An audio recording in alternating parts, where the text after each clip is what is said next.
What is your prediction for the year 2027? We're probably looking at AGI as predicted by prediction markets and tops of the lab. And how would that make the world different to how it is now? If you have this concept of a drop-in employee, you have free labor, physical and cognitive, trillions of dollars of it. It makes no sense to hire humans for most jobs. If I can just get, a $20 subscription or a free model to do what an employee does, first, anything on a computer will be automated. And next, I think humanoid robots are maybe 5 years behind. So in 5 years, all the physical labor can also be automated. So we're looking at a world where we have levels of unemployment we've never seen before. I'm not talking about 10% unemployment, which is scary, but 99%.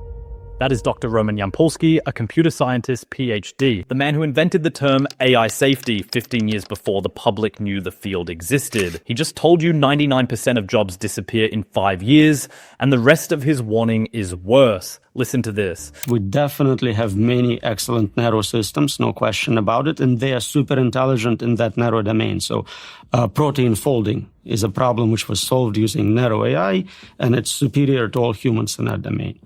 In terms of AGI, again, I said, if we showed what we have today to a scientist from 20 years ago, they would be convinced we have full-blown AGI. We have systems which can learn, they can perform in hundreds of domains, and they're better than human in many of them. So you can argue we have a weak version of AGI. Now, we don't have superintelligence yet. We still have brilliant humans who are completely dominating AI, especially in science and engineering. But that gap is closing so fast. You can see, especially in the domain of mathematics. 3 years ago, large language models couldn't do basic algebra. Multiplying 3-digit numbers was a challenge. Now they're helping with mathematical proofs. They're winning mathematics Olympiads, competitions. They are working on solving millennial problems, hardest problems in mathematics. So in 3 years, we closed the gap from subhuman performance to better than most mathematicians in the world. And we see the same process happening in science and in engineering. A podcaster like me.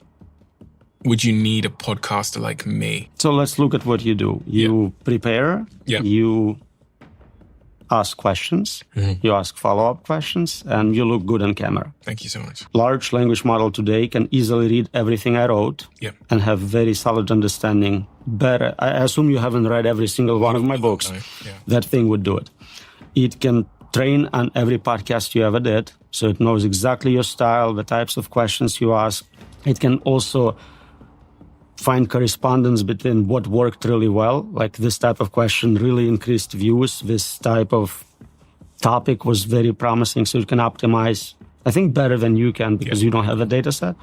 Of course, visual simulation is trivial at this point. So you can make a video within seconds of me sat here and... So we can generate videos of you interviewing anyone on any topic very efficiently, and you just have to get likeness approval. Are there many jobs that you think would remain in a world of AGI? If you're saying AGI is potentially going to be here, whether it's deployed or not, by 2027, what kind... And then, okay, so let's take out of this any physical labor jobs for a second. Are there any jobs that you think a human would be able to do better in a world of AGI still? So that's the question I often ask people. In a world with AGI, and I think almost immediately we'll get superintelligence as a side effect. So the question really is, in a world of superintelligence, which is defined as better than all humans in all domains, what can you contribute? And so you know better than anyone what it's like to be you. You know what ice cream tastes to you. Can you get paid for that knowledge? Is someone interested in that? Maybe not a big market. There are jobs where you want a human. Maybe you're rich and you want a human accountant for whatever historic reasons. Old people like traditional ways of doing things. Warren Buffett would not switch to AI. He would use his human accountant. But it's a tiny subset of a market. Today we have products which are man-made in US as opposed to mass-produced in China. And some people pay more to have those. But it's a small subset. It's almost a fetish. There is no practical reason for it. And I think anything you can do on a computer could be automated using that technology. It's really funny. I ask people, and I ask people in different occupations. I'll ask my Uber driver, are you worried about self-driving cars? And they go, no one can do what I do. I know the streets of New York. I can navigate like no AI. I'm safe. And it's true for any job. Professors are saying this to me. Oh, nobody can lecture like I do. Like, this is so special. But you understand it's ridiculous. We already have self-driving cars replacing drivers. That is not even a question if it's possible. It's like, how soon before you fire? So we probably will have humanoid robots with enough flexibility, dexterity to compete with humans in all domains, including plumbers. We can make artificial plumbers. Not the plumbers. That felt like the last bastion of human employment. So 2030, 5 years from now, humanoid robots. So many of the companies, the leading companies, including Tesla, are developing humanoid robots at light speed, and they're getting increasingly more effective. These humanoid robots will be able to move through physical space, make an omelette, do anything humans can do, but obviously be connected to AI as well. So they can think, talk. Right, they're controlled by AI, they're always connected to the network, so they are already dominating in many ways. Our world will look remarkably different when humanoid robots are functional and effective. Because that's really when, I start thinking, like, the combination of intelligence and physical ability is really doesn't leave much, does it, for us human beings? So there is the AI safety researcher telling you the math is simple. All jobs are about to disappear faster than you think. The podcaster is gone. The Uber driver is gone. The professor is gone. The prompt engineer job that did not exist 5 years ago and was the future 5 minutes ago is already gone.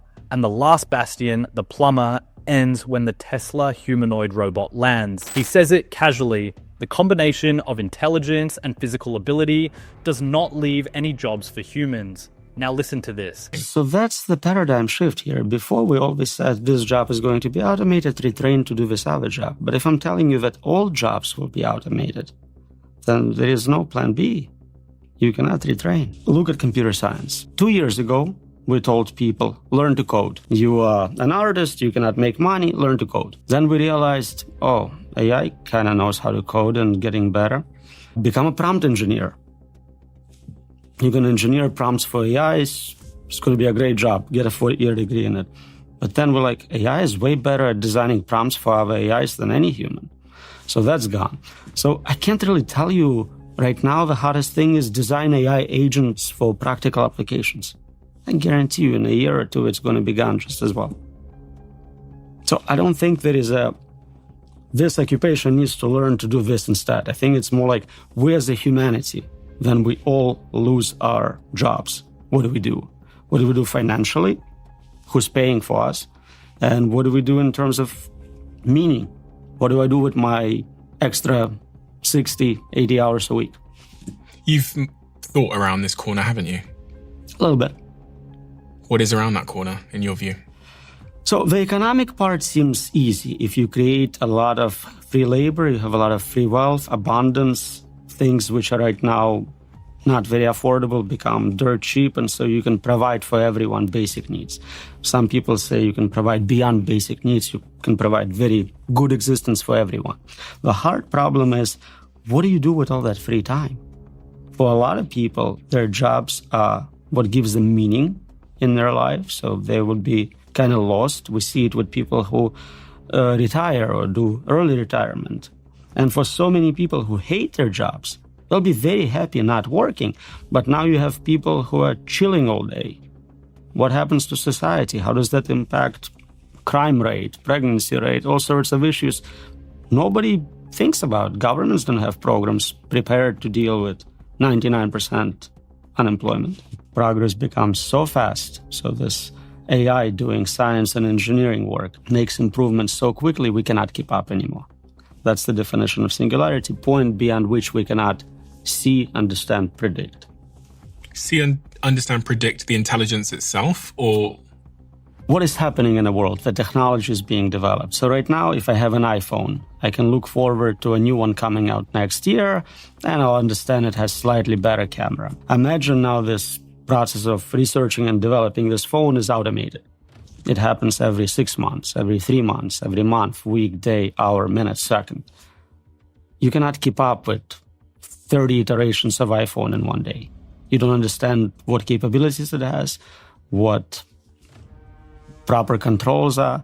It just escapes you. Right now, it's hard for any researcher in AI to keep up with the state of the art.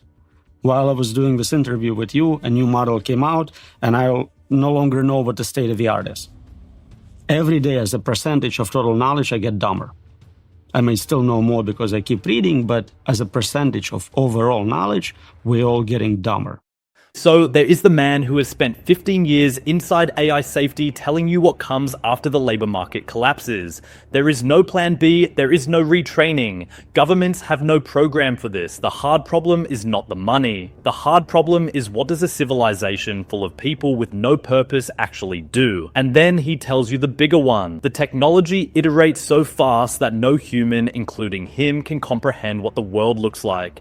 But losing your job is not the worst case. Now listen to this. We don't know how to make sure that those systems are aligned with our preferences. So we're creating this alien intelligence. If aliens were coming to Earth and you had 3 years to prepare, you would be panicking right now. But most people don't even realize this is happening. So some of the counter arguments might be, well, these are very, very smart people. These are very big companies with lots of money. They have a obligation, and a moral obligation, but also just a legal obligation to make sure they do no harm. So I'm sure it'll be fine. The only obligation they have is to make money for the investors. That's the legal obligation they have. They have no moral or ethical obligations. Also, according to them, they don't know how to do it yet.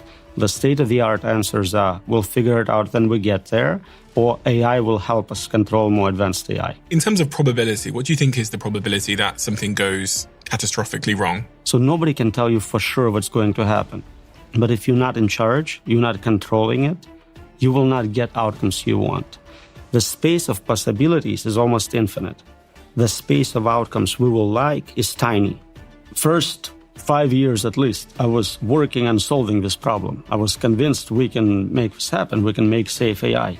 And that was the goal. But the more I looked at it, the more I realized every single component of that equation is not something we can actually do. And the more you zoom in, it's like a fractal. You go in and you find 10 more problems, and then 100 more problems. And all of them are not just difficult, they're impossible to solve. There is no seminal work in this field where, like, we solved this, we don't have to worry about this. There are patches. There are little fixes we put in place, and quickly people find ways to work around them. They jailbreak whatever safety mechanisms we have. So while progress in AI capabilities is exponential, or maybe even hyper-exponential, progress in AI safety is linear or constant. So even people making those systems have to run experiments on their product to learn what it's capable of. So they train it by giving it all of data, let's say all of internet text. They run it on a lot of computers to learn patterns in that text. And then they start experimenting with that model. Oh, do you speak French? Oh, can you do mathematics? Oh, are you lying to me now? And so maybe it takes a year to train it, and then 6 months to get some fundamentals about what it's capable of, some safety overhead. But we still discover new capabilities in old models. A lot of people who worked with Sam said that maybe he's not the most direct person in terms of being honest with them, and they had concerns about his views on safety. That's part of it. So they wanted more control, they wanted more concentration on safety. But also it seems that anyone who leaves that company and starts a new one gets a $20 billion valuation just for having it started. You don't have a product, you don't have customers, but if you want to make many billions of dollars, just do that. So it seems like a very rational thing to do for anyone who can. So I'm not surprised that there is a lot of attrition. Meeting him in person, he's super nice, very smart, absolutely perfect public interface. You see him testify in the Senate, he says the right thing to the senators. You see him talk to the investors, they get the right message. But if you look at what people who know him personally are saying, it's probably not the right person to be controlling a project of that impact. Why? He puts safety second. Second to winning this race to superintelligence, being the guy who created God and controlling light cone of the universe, he's worse. Can you turn off a virus? You have a computer virus, you don't like it, turn it off. How about Bitcoin? Turn off Bitcoin network. Go ahead, I'll wait. This is silly. Those are distributed systems. You cannot turn them off. And on top of it, they're smarter than you. They made multiple backups. They predicted what you're going to do.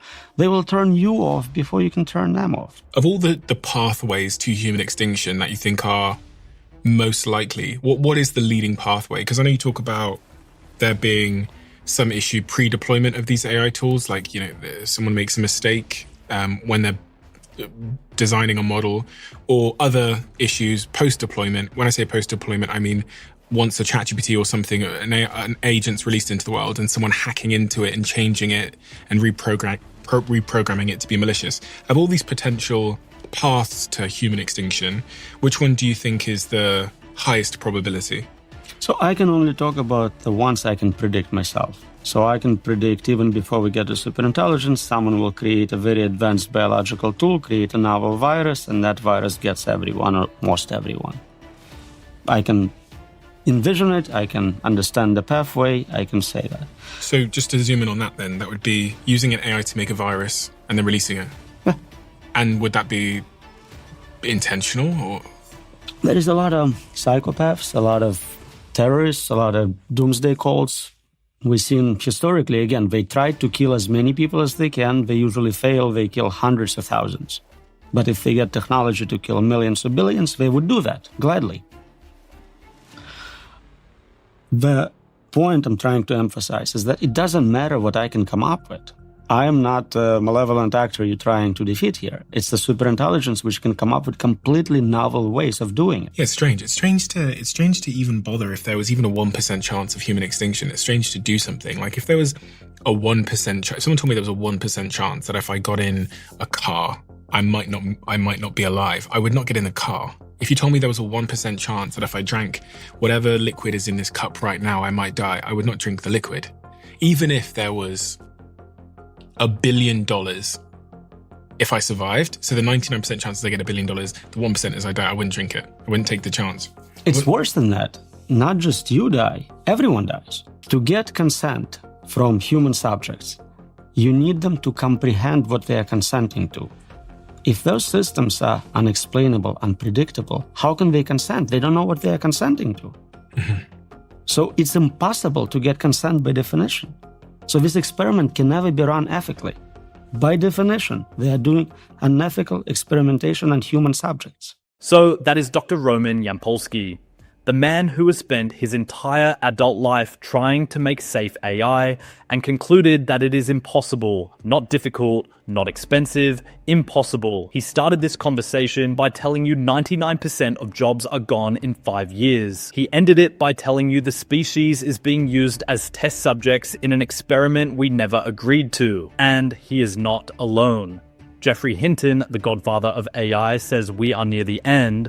Brett Weinstein, the evolutionary biologist, says reconcile yourself to extinction. Yoshua Bengio, the most cited living scientist on Earth, signed the same warning. Thousands of researchers signed the same warning. They are not coordinating. They are just all looking at the same data and arriving at the same conclusion. And here is what makes it worse. Sam Altman is not slowing down. Demis Hassabis is not slowing down. Mark Zuckerberg is not slowing down. The labs are racing to build the thing every safety researcher on the planet has labeled with a non-trivial chance of human extinction. Roman gave you the math. You would not drink that cup, you would not get in that car, they are giving you no choice. The species is being told its job is gone, its purpose is gone, its plan B is gone, and there is a 1% chance the experiment ends everyone. We never agreed to be in the experiment. Subscribe, because by the time the rest of the world figures out what these men are saying, the decision will already have been made for you.